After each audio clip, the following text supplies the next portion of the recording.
aprovação pelos deputados do projeto de terceirização total de mão de obra jogou gasolina na fogueira do debate dos direitos dos trabalhadores.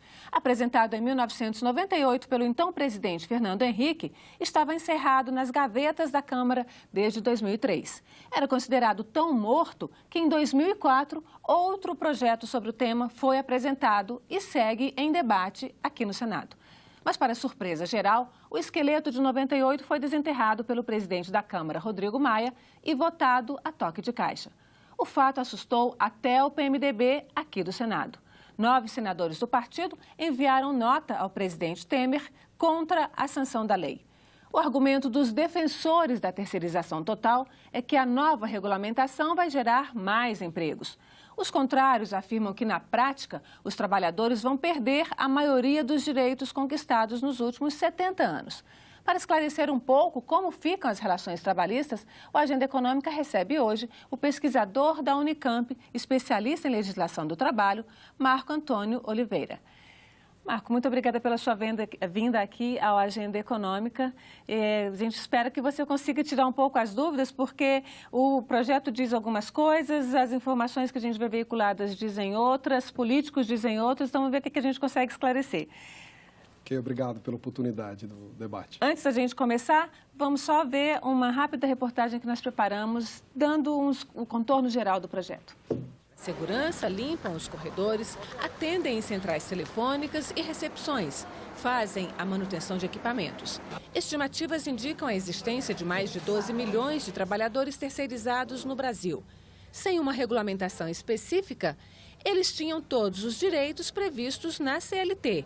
E uma decisão do Tribunal Superior do Trabalho impedia as empresas de terceirizar sua atividade fim.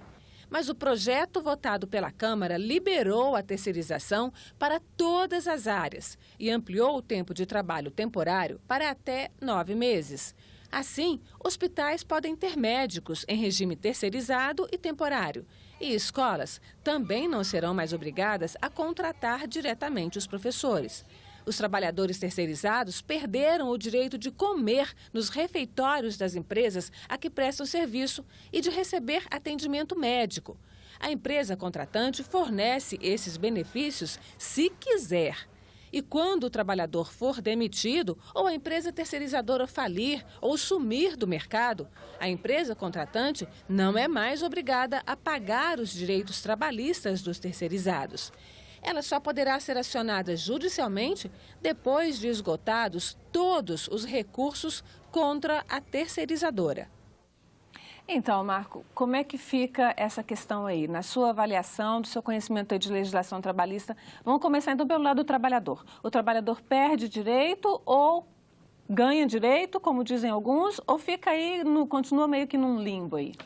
Olha, você apresentou um ótimo resumo dos problemas que estão colocados por este projeto. Em primeiro lugar, ele amplia as possibilidades de terceirização, que até agora, por força de uma súmula do TST, da Justiça do Trabalho, estava limitada apenas às chamadas atividades meio. Então, hoje, toda atividade pode ser terceirizada. O que isso implica? Implica a possibilidade de hoje você transformar em terceiros trabalhadores que são do quadro permanente da empresa. Então, essa é a primeira ameaça ao emprego mais especializado. Hoje nós temos cerca de 24% dos trabalhadores com carteira assinada nesta condição de terceirizados.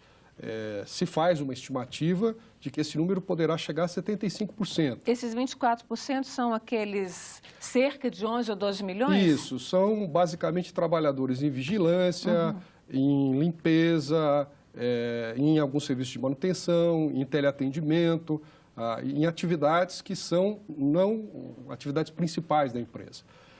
Então, a tendência é que haja um aumento dos contratos de terceirização. Então, essa é a primeira questão. Qual é a outra questão que vem associada a isso?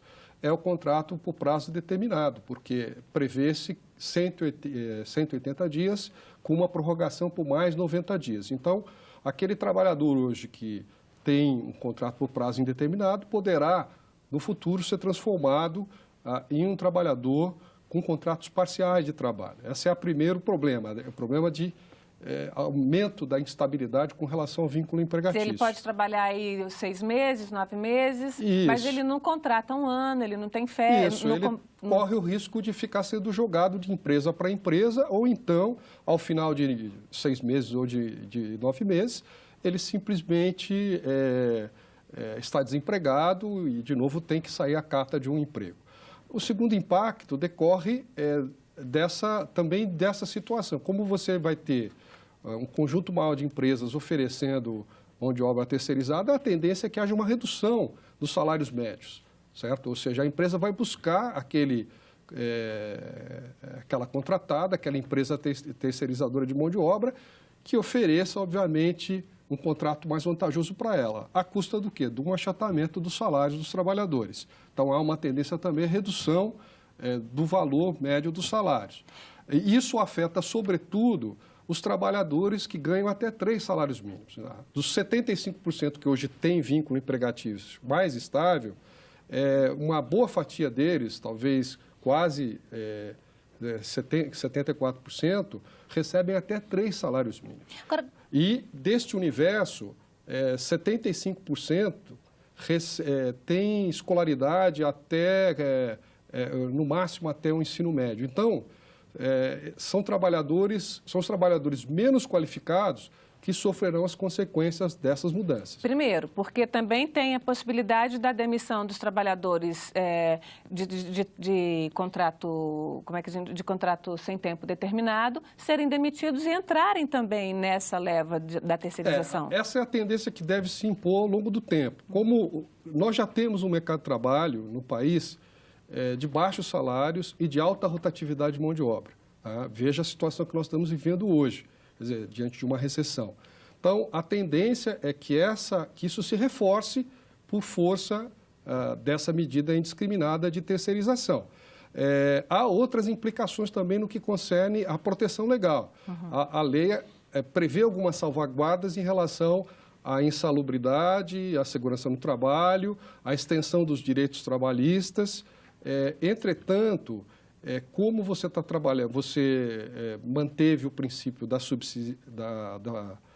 responsabilidade subsidiária, ou seja, a empresa contratante só será acionada em caso de descumprimento total, de impossibilidade de o trabalhador ver na Justiça do Trabalho assegurado seus direitos. Mas depois que a Justiça também tiver julgado. Isso. Né? Então, isso cria uma situação de precarização. Quer dizer, por que se torna precário?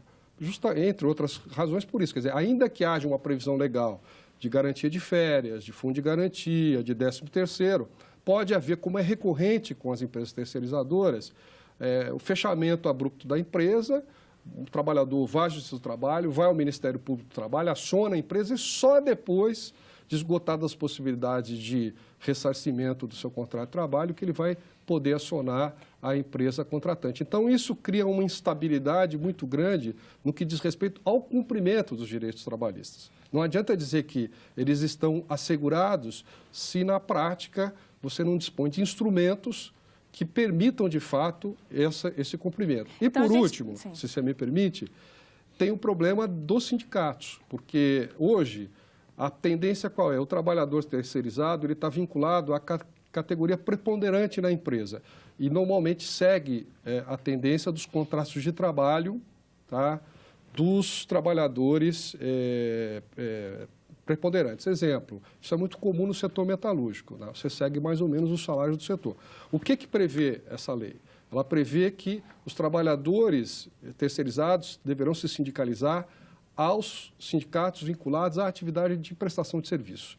Isso quebra o poder de fogo dos sindicatos, no sentido de defender o conjunto dos trabalhadores, enfraquece, portanto, o poder de negociação daqueles trabalhadores que estão em contrato por prazo determinado e, ao mesmo tempo, de certa forma, impede que esse trabalhador terceirizado tenha acesso a um padrão de remuneração e de benefícios idêntico àquele trabalhador da empresa.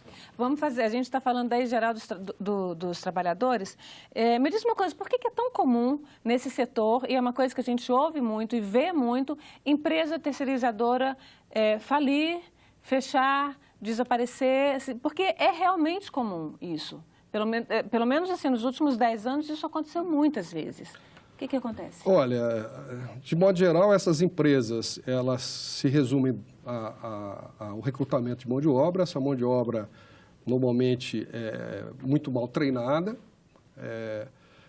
Ela é contratada, muitas vezes, para a empresa ganhar um contrato, ela se submete a aceitar condições de contratação que não são muito satisfatórias à própria empresa contratada, e ela empurra, de certa forma, ela leva até o limite o contrato, até o momento em que ela tem um passivo trabalhista bastante significativo, com obrigações do tipo férias, FGTS, recolhimento previdenciário, e ela simplesmente prefere fechar as portas e protelar essas obrigações perante a Justiça do Trabalho, ou mesmo tentar, via Ministério Público, fazer um termo de ajustamento de conduta, em que ela consegue reduzir parte desses compromissos, do que ela simplesmente ter que arcar com esse ônus. Então, não só é comum a prática do fechamento, como a mesma empresa que fecha hoje abre amanhã com uma outra denominação, com uma outra personalidade jurídica. Então,